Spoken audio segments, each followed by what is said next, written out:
attracts GOP supporters, by Amy Parnes. Senator John Fetterman, Democrat Pennsylvania, was seen by some Democrats at the start of 2025 as a possible contender for the 2028 presidential primary. But lately Fetterman has fallen out of favor with Democrats as he has increasingly bucked the party on a number of issues. On the government shutdown, Fetterman has openly questioned Senate Democratic leader Chuck Schumer's New York strategy of insisting on an extension of expiring, Enhanced Affordable Care Act subsidies in exchange for funding the government. Fetterman has repeatedly voted for the funding bill approved by the House GOP. Along with Sen's Catherine Cortez Masto, Democrat from Nevada, and Angus King, Maine, an independent who caucuses with Senate Democrats. And while his colleagues have not been shy about bashing President Trump and his policies, Fetterman has refused to get on board. On Thursday, Fetterman, who has been a steadfast supporter of Israel, congratulated Trump on a historic peace deal between the nation and Hamas. "If you want a Democrat that is going to call people Nazis or fascists or all these kinds of things, I am not going to be that guy," Fetterman said in an interview earlier this month on Fox News. Fetterman's views have not sat well with Democrats, who predict that he will face a tough primary if he runs for re-election in 2028. Fetterman got elected on economic populism and turned into a MAGA apologist, said one top Democratic strategist. "I see no way he avoids the primary in 2028. A Quinnipiac University poll out earlier this month showed that Fetterman is underwater with Democrats in his state.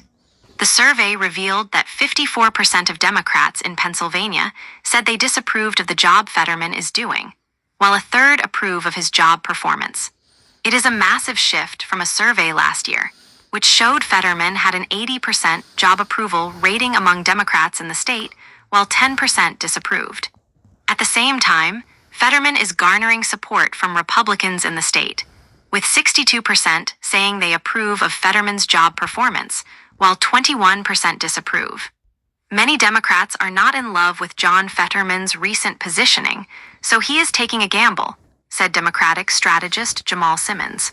While having some credibility with Republican voters in his state will ultimately serve him well because it can help put him over the top in a possible re-election campaign, the danger is that he offends too many Democrats and they are not excited to vote for him on Election Day, Simmons said. When he was elected in 2022, most Democrats viewed Fetterman, who often dons a hoodie and shorts to work, as a progressive. The senator also dubbed himself a progressive Democrat.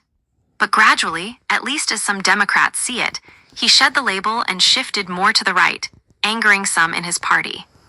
Now Democrats see him going the way of former Senator Joe Manchin of West Virginia, who was a moderate Democrat before he left the party last year and registered as an independent. "Many Democrats feel betrayed," said Democratic strategist Brad Bannon.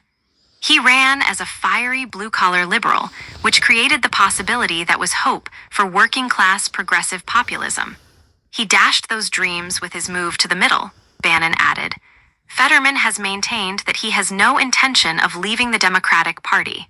"No, I am not going to switch," he told Fox Business Network host Maria Bartiromo on Sunday Morning Futures last week. In other interviews, he has softly admonished his own party for not realizing why they find themselves rudderless. "They have forgotten one of the reasons why we lost in 2024, Fetterman told CNN's Manu Raju on Inside Politics earlier this month. "Some people think now we have to double down on those things, or we must become more progressive or more extreme. That is absolutely not true. The 7 or 8 states that are going to determine who is going to be our next president, we have to win in those states, and I understand what it takes," he continued. During the government shutdown fight, Fetterman has argued that Democrats, who are in the minority in both chambers, did not have much leverage and risked handing more power to Trump to furlough federal workers and slash agencies without government approval. In interviews, some Democratic senators said Fetterman is out of step with most of the party.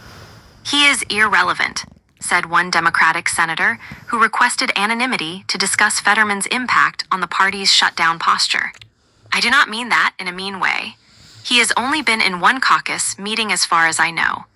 Other Democrats declined to comment about Fetterman's standing in the party given his slumping job approval numbers. I can tell you I have not talked to a single Democratic voter about John Fetterman, said Senator Richard Blumenthal, Democrat from Connecticut. Senator Chris Murphy, Democrat from Connecticut, also declined to comment on Fetterman. But on the shutdown, he said that Senate Democrats are largely unified behind Schumer's staunch position on health care. Murphy said Democratic voters were not happy with a group of Senate Democrats, including Schumer and Fetterman, who voted in March for a 6-month government funding bill drafted in the House without any Democratic input. They want to see us standing up for what we believe in, Murphy said. Simmons said Fetterman still has time to appeal to the Democratic base, but luring Republicans to support him could also help.